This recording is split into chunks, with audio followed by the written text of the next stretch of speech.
Fala pessoal, tudo bem com vocês? Professor Lucas na área com mais um vídeo.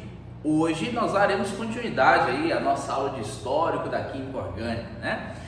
Nós vimos aí até o momento em que vários cientistas fizeram várias contribuições até chegar um momento em que cientistas começaram a entender que, na verdade, eles estavam olhando para a origem da substância, mas na verdade o importante mesmo é o que está dentro da substância. O mais específico, o elemento de carbono. E aí nós chegamos no cientista de extrema importância, aí esse é o mais importante, tá? Se a gente puder colocar em um pódiozinho, colocaria esse como primeiro lugar, tá? Que é o nosso querido Frederick August Kekulé, tá? 1858, contribuição dele, onde ele disse o seguinte, essa contribuição caiu na última edição do Enem, 2024. A química orgânica é a parte da química que estuda os compostos de carbono. Ah, Lucas, então quer dizer que todo composto que tem carbono é orgânico? Não. Os compostos orgânicos que possuem carbono, eles são organizados de uma forma muito específica, que é o que nós vamos ver nos postulados de Kekulé. Só que não existe composto orgânico sem carbono, tá? Todo composto orgânico ele é formado por carbonos. Carbonos que obedecem os postulados de Kekulé e que se ligam a substâncias, a elementos químicos específicos, tá? Por exemplo, um elemento químico que é muito comum você ver o carbono ligado nos compostos orgânicos é o hidrogênio. Se nós dermos uma olhada aqui, tem carbono e hidrogênio para tudo quanto é lado. Dentro da cadeia carbônica tem mais hidrogênio do que carbono, na maioria das vezes. Por exemplo, nesse carbono aqui, ó, para cada um carbono, por exemplo, nesse carbono isolado, eu tenho um carbono para 3 hidrogênios. Né? Quase que a definição aqui ela tem que mudar para estudos compostos de hidrogênio, né? Mas cuidado, é compostos de carbono, tá bom? E aí nós temos o Kekulé como sendo o pai da química orgânica moderna. Ele que revolucionou e que fez a definição que nós utilizamos hoje em dia. Tá? Nós vamos para os postulados de Kekulé. Entender como então que esses átomos de carbono eles se organizam. Tá? A primeira coisa é entender a tetravalência do carbono. Esse é o primeiro postulado de Kekulé. A tetravalência do carbono. O que seria essa tetravalência? Bom, o carbono ele é da família 4A. O que quer dizer isso? Bom, se você não sabe isso, quer dizer que você não estudou a nossa aula de distribuição eletrônica. Corre lá e assiste. As famílias da tabela periódica, ela nos ajuda a entender quantos elétrons o átomo ele tem na camada de valência. A camada de valência é a camada onde acontecem as ligações químicas. Tudo bem? Tranquilo? O carbono tem 4 elétrons lá.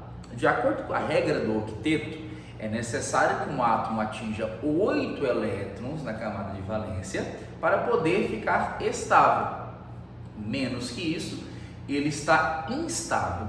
Ele precisa atingir 8 para poder estabilizar de forma eletrônica. Se o carbono ele tem 4 elétrons na camada de valência, quantos mais ele precisa? 4. Por isso nós dizemos tetravalência. Quer dizer que ele faz 4 ligações para poder se estabilizar. Tranquilo? E essas ligações, né?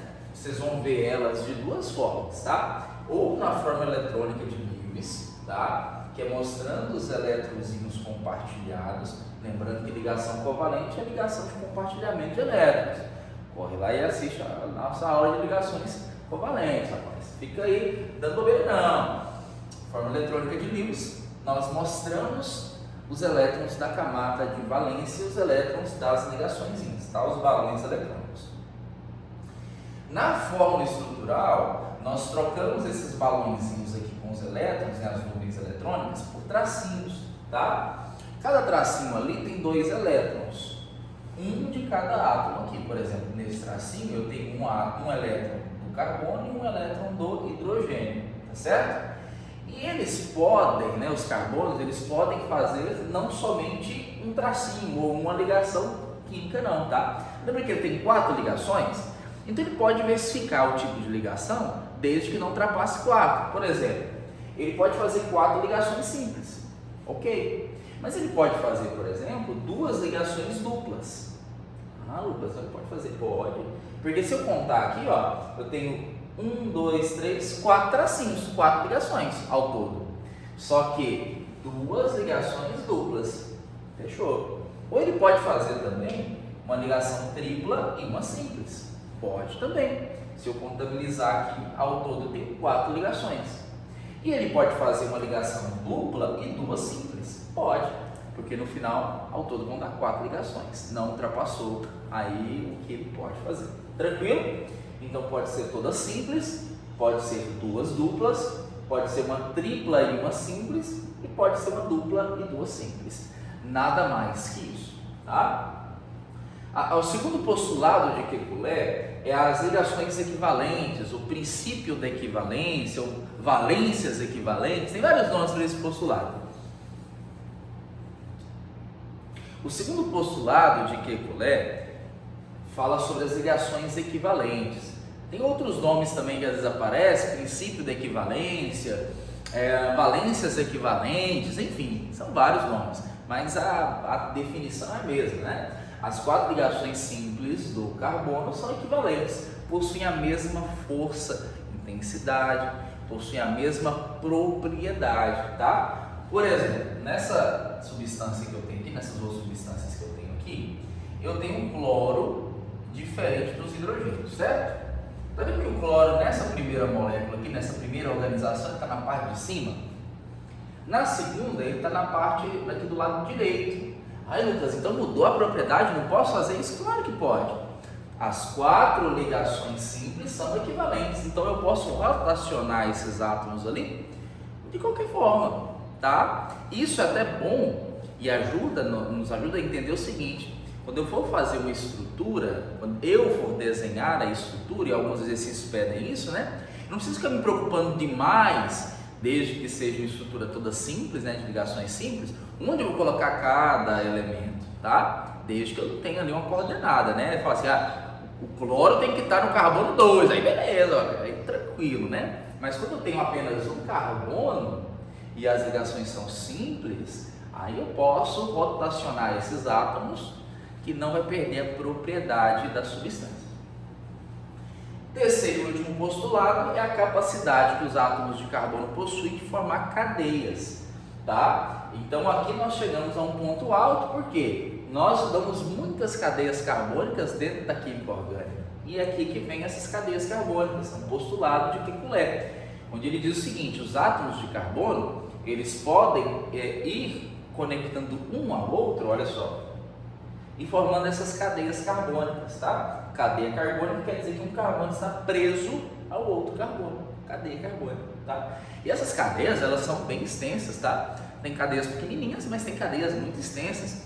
Por exemplo, quando nós estivermos estudando os ácidos graxos, os ácidos graxos possuem cadeias extensas, né? Bem grandes, né? E entre outras substâncias também, por exemplo, C6H12O6, são 6 carbonos ligados um com o outro aí. E aí ela ainda é pequena, tá? Tem vários aí que são bem grandes, tá bom? Tranquilo, gente? Então, esses são os postulados de Kekulé e a contribuição dele para a química orgânica. É importante você compreender isso, porque agora nós começamos a aprofundar os nossos conhecimentos na química orgânica. Então, levando em consideração isso aqui, nós vamos conseguir desenvolver bem as cadeias carbônicas, as nomenclaturas e tudo mais, tá bom? Então é isso. Espero que você tenha gostado. Se inscreve no nosso canal, curte esse vídeo, comenta aí para ver o que você achou e manda para seus colegas, amigos aí para a gente aprender junto de uma forma divertida, mas de forma didática. É isso aí. Te aguardo na próxima aula, hein? Valeu!